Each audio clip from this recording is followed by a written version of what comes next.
meus amores! Sejam bem-vindos ao vídeo de hoje. Eu queria muito falar sobre a nova temporada de Hazbin Hotel. Eu sou um pouco suspeita pra falar, porque eu sempre gostei muito mais de Hello Boss do que de Hazbin Hotel. Mas essa temporada me ganhou de um jeito.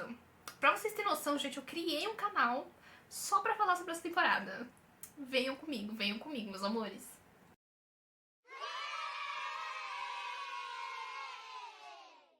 Então, um resuminho rápido, pra quem não conhece a série, o que eu duvido um pouco, no caso de você tá aqui.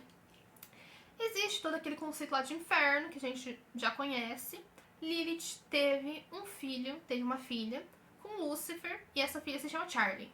Charlie tem o sonho de fazer um hotel pra poder reabilitar os pecadores, pra que eles também tenham direito, também possam ir pro paraíso. E é sobre isso que gira a história.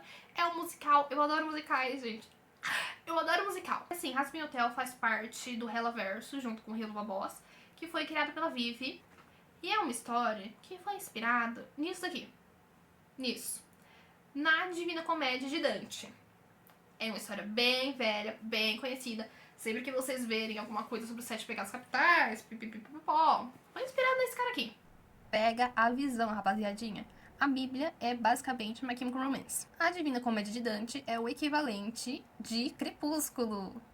E Hazbin Hotel e Hello Boss é basicamente como se fosse 50 Tons de Cinza. É isso. Um é uma fanfic inspirada no outro. Foi uma série de animação que começou ali com um time bem pequeno, individual, não tenho certeza, pela Viviane Medrano. E em 2019, que foi quando lançou o piloto, o primeiro episódiozinho ali, apresentando as coisas mais ou menos. Mas assim, desde lá mudou muita coisa. E o programa foi parar na Amazon Prime. A Amazon Prime comprou o programa. E aí, desse piloto que a gente tinha de 2019, 6 anos atrás, lançou a primeira temporada finalmente ano passado, em 2024. Que ele comprou a série da Viviane.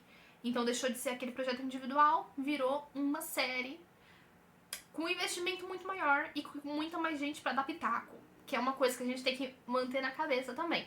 E eu quero falar dos maiores problemas dessa temporada, na minha opinião. Primeiramente, gente, que eu acho impossível de ignorar, que me incomodou do começo ao fim, foi o lance do Serpentes. Porque a ideia toda da Charlie, a ideia toda da galera do hotel, era provar para os pecadores que a redenção era possível. Foi pra isso que eles chamaram a TV lá pra casa dela. Foi pra isso que ela foi no rádio, pra isso que ela apareceu lá no show do Vox depois, pra mostrar pros pecadores que a redenção é possível.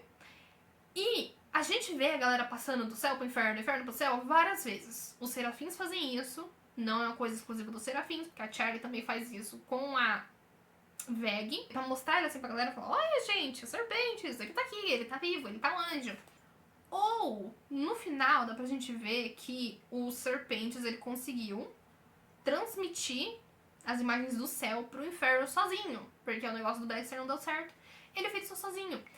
Ele não poderia ter feito isso desde o começo, e o que eles fizeram ainda foi mais complicado, porque eles rodaram o sinal do céu pro inferno inteiro. Eles hackearam o negócio do Vox pra conseguir mandar pras TVs dele.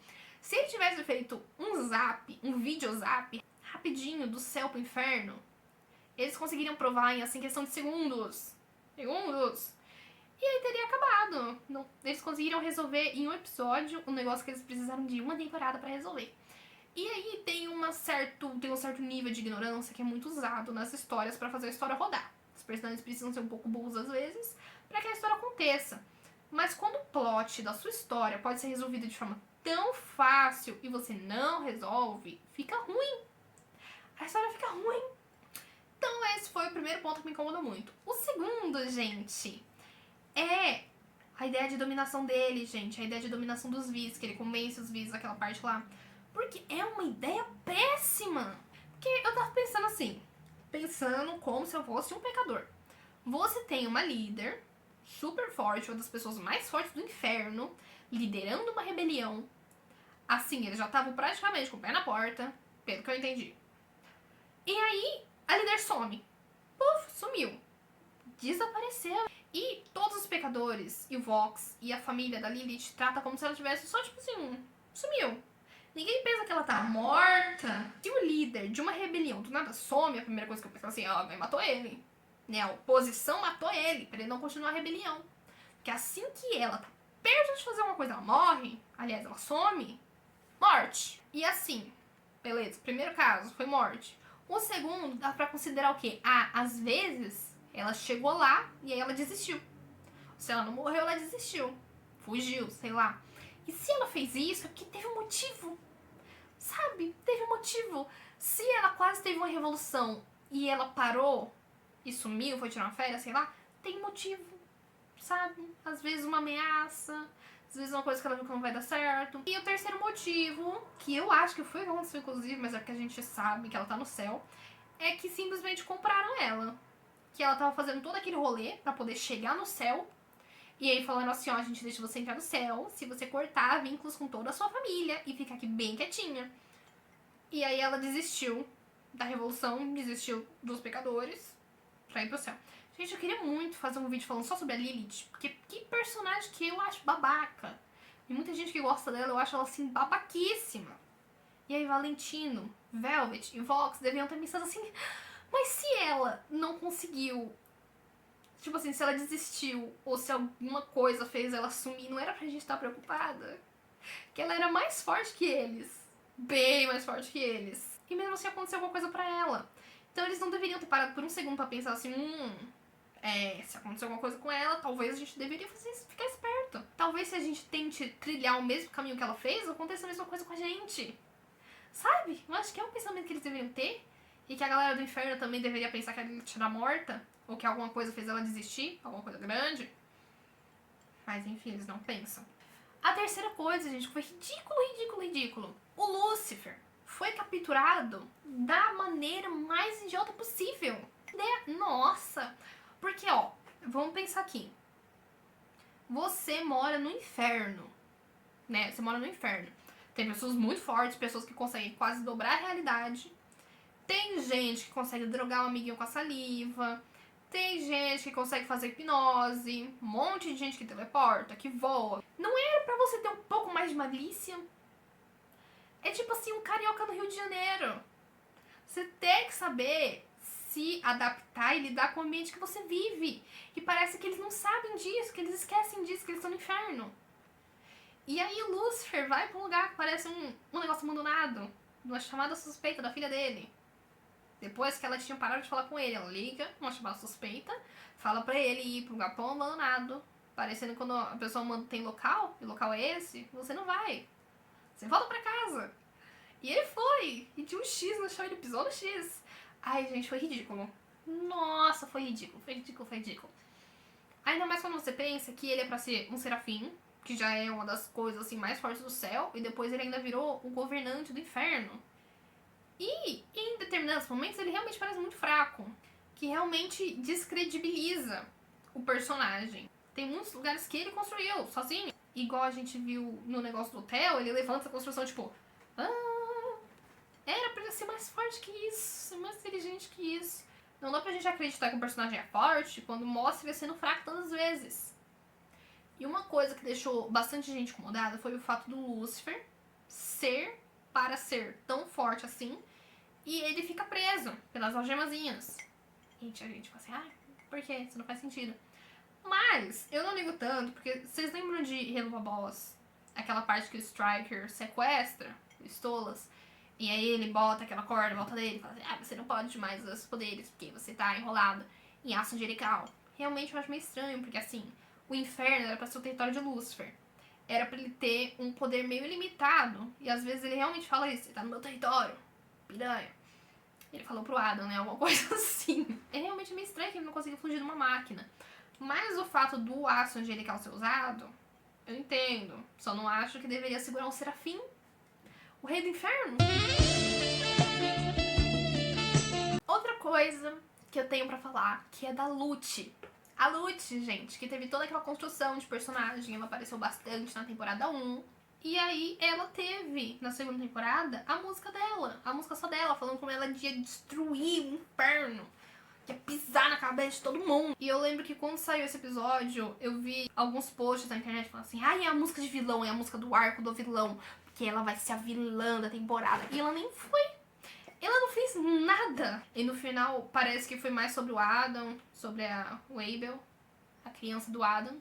do que realmente sobre o arco da Lute. Porque assim, do jeito que ela começou, ela acabou. Lute não interferiu em nada. Nada. Você pode até falar assim, ah, mas é porque ela vai ser útil na próxima temporada. Gancho pra próxima temporada, a gente coloca no final da temporada. Igual quando a Charlie atende a ligação da Lilith. Uma coisa que eu vou fazer bastante aqui nesse canal. Eu vou dar pra vocês minha opinião e eu vou dar a opinião contrária. Então vocês tirem as conclusões de vocês. Ao passar ao decorrer da série, eles realmente parecem meio burros, meio incompetentes, incapazes. Principalmente a galerinha da Charlie. E esse negócio de Lilith, a gente não consegue entender como é que num negócio todo de pecador ninguém levanta a hipótese que ela pode ter fugido. Ou que ela pode ter sido morta pelos anjos. É a primeira coisa que você pensaria, ninguém pensa nisso. Então teve esse negócio do Lúcifer, teve o lance do Lúcifer. Teve o lance deles não pensarem em trazer os serpentes. E aí tem a Charlie, que fica cometendo os mesmos erros e confiando em quem ela não devia confiar. Ela vai falar com a empresa do Vox, a Voxtech, não sei quantas vezes durante a série. Nenhuma das vezes dá certo. Sempre fazem ficar a situação dela pior do que tá. E ela continua indo, continua cometendo os mesmos erros. Aquela menina não aprende. Se eu peguei pesado, eu acho que eu me exaltei um pouco. Até a Veg dá um chacoalhão nela e falar, filha! Quieta! Quieta teu rabo! Fala comigo! Eu sei quando as coisas dão ruim. Eu te falei quando as coisas vão dar ruim, você fez mesmo assim, deu ruim. Agora, outro problema que me irrita demais. A construção de relações entre os personagens. Esse é um problema que tem assim desde a primeira temporada e é um dos piores, na minha opinião. Que eles não mostram como os personagens formaram laços. Eles não mostram nada disso. Não mostraram um pouco no piloto, mas o piloto já falaram oficialmente que ele não conta mais. Oficialmente o piloto não faz mais parte da sequência, sabe? Esquece aquele e começa de novo. Eles não constroem relações. A gente não vê as relações, quase não vê as relações deles acontecendo. A gente não sabe exatamente como muitos dos personagens se juntaram. O que pode aparecer depois, mas podia dar alguns, pelo menos, sabe? Porque aí esse problema só se agrava quando a gente lembra, por exemplo, do Serpentias. Serpentias chegou lá, chorando. Um episódio ele tava chorando. No outro episódio ele era melhor amigo de todo mundo. A gente não vê eles fazendo essa trajetória de amizade. A gente só tem aquele momento que a Veg joga eles no abismo, pro batalhão de guerra. E eles já voltando assim, não, você é meu irmão, você é daqui do peito, cara. Você é meu parça. Olha, o que eu faria por você. E a gente não vê essa relação sendo construída. E mesmo com aquele momento, assim, é pouco demais pra todo mundo chorar tanto depois que ele morreu. Fica depressivo, porque a gente não vê essa relação acontecendo. Então, até no final do episódio, até no final daquela temporada, quando ele morre, não dá pra sentir nada, porque a gente malemar sabe quem ele é. Malemar sabe qual realmente é a relação dele com os outros personagens, porque a gente não viu. Fica bem mais raso, sabe? Fica desconexo. Eles fizeram isso novamente com Baxter. O Baxter chega lá, ele é um desconhecido, a gente malemar vê ele conversando, a gente malemar sabe qual é a personalidade dele. Assim, eu te desafio a citar 3 traços da personalidade dele. 3 qualidades, 3 defeitos. A gente não sabe. A gente não sabe. Porque a gente nem viu ele. Porque a gente nem viu ele. E dessa vez eu achei mais tosco ainda, porque até os personagens assumiram que eles não conheciam o moleque. Mas agora eles são família. Agora eles são amigos, agora um vai dar a vida pelo outro. Porque é assim que funciona o desenvolvimento de Hazbin Hotel. Então, ou nós temos os relacionamentos que foram tacados ali no meio, ou nós temos os relacionamentos que já existiam, mas que a gente também não sabe como que eles aconteceram. A gente não sabe como que a Nift, o Alastor e o Husky se encontraram. A gente não tem certeza como desenrolou a relação da Charlie com a Veg. A gente só sabe que eles teve aquele flashback, né, que eles se encontram depois que ela tomou uma coisada no olho. Mas a gente também não sabe mais sobre isso. O Angel, a gente não sabe qual é a relação dele com o Val. A gente sabe mais ou menos, mas a gente também não viu. Então, ou tem as relações que são socadas no desenho e a gente tem que aceitar, ou tem as que já aconteceram, mas a gente também não sabe como aconteceu. As únicas que eu lembro de serem desenvolvidas são a da Charlie com o Lucifer, a do Vox com o Alastor, mas também só mostra, tipo assim, da metade pro final. A gente não sabe como eles se conheceram no começo, como tava a relação, não sabemos. Sabemos o meio e o final. Uma que a gente viu, essa tem que dar créditos, que a gente viu do começo ao fim, foi a do Husky com o Angel. Essa foi boa, gente. Mas assim, tirando isso, a construção de relações dos personagens, que essa série tem é muito ruim. Eu detesto como eles jogam o personagem e eles falam assim, agora eles são melhores amigos. E a gente fica, aê, agora eles são melhores amigos. Mas a gente não sente isso, porque não foi mostrado. E se você não mostra pra gente que aquilo aconteceu, a gente não sente que aquilo aconteceu. Faz sentido? O que tudo isso me faz pensar? Eu tava reassistindo o piloto, agora há pouco, e dá pra ver desde o começo que a Vivi tem muitas ideias pro programa. Muitas, muitas, muitas. Você pode ver até no primeiro episódio que é cheio de quadro, e aí, tipo, quadros tem umas informações. E já está confirmado até a 4ª temporada. Então, assim, ela tem muita coisa. Muita história. Esse é um problema? Não. E aí o que eu sinto é que ela tem tanta ideia, tantos pontos que ela quer chegar nesses momentos específicos, desses arcos da história, os momentos foda, que ela apressa pra chegar em um e outro. Eles não traçam o caminho entre esses pontos bons. Eu vi gente reclamando que essa temporada parecia muito corrida. Que dava pra ser feito 2 temporadas naquela que eles fizeram, sabe? Que parece que eles realmente mostram esse ponto e é o desenvolvimento entre um ponto e outro é corrido. E eu ainda tô brava com o negócio dos... E o que eu queria falar de bom dessa temporada, gente? Primeiramente, eu gostei muito mais dessa temporada, provavelmente porque teve muito mais os Vis. E eu sei que tem muita gente que odeia eles. Que odeia eles muito, com bastante razão, inclusive. Não vou defender nada aqui. Um lance assim da família dos leões de Game of Thrones, entendeu? Eles são péssimos. Mas eu adorava ver eles em cena. Eles geravam tanto entretenimento, faziam as coisas rodar, sabe? Era interessante de ver. Vox, que vilão. Chato com a bexiga. Mas que vilão! Foi literalmente um espetáculo. Ai, gente, foi muito bom. Os artifícios que eles usaram também da animação. A animação tava muito boa, gente. Ai, tava muito bom. Chegou no final, aqueles momentos... Ai, das músicas, sabe? Eles introduziram também o passado. O do Vox, honestamente, eu não ligo muito. Não ligo muito. Só fiquei em choque que ele é um tiozinho de 50 anos. Mas o passado do Wallace foi muito legal de ver. Foi muito legal. Eu queria muito fazer um vídeo sobre isso também. Sobre as coisinhas que vocês podem ter perdido. E coisas relacionadas ao passado do Wallace. Eu queria fazer muito um vídeo sobre isso. As músicas também, amei. No geral, sim, eu gostei muito dessa temporada. Teve muitos efeitos. Achei divertidíssima. Gargalhei. Já vi essa última temporada umas 5 vezes. Mas tem muita coisa que me irritou. Muita coisa que me irritou. Esses últimos dias eu só passei por aí falando assim, ai, mas quando ele fez aquilo, foi... Então, assim, realmente chegou em mim. Chegou em mim. Eu tenho muita coisa que eu quero falar sobre o universo do Hellaverso, né, da Vivi. Pretendo falar ainda sobre coisas que você perdeu nos episódios, que são detalhes muito interessantes, que faz você entender muitos mais personagens. Sobre como todo aquele universo, sabe, como tudo isso funciona, como tudo isso tá interligado, que mudou.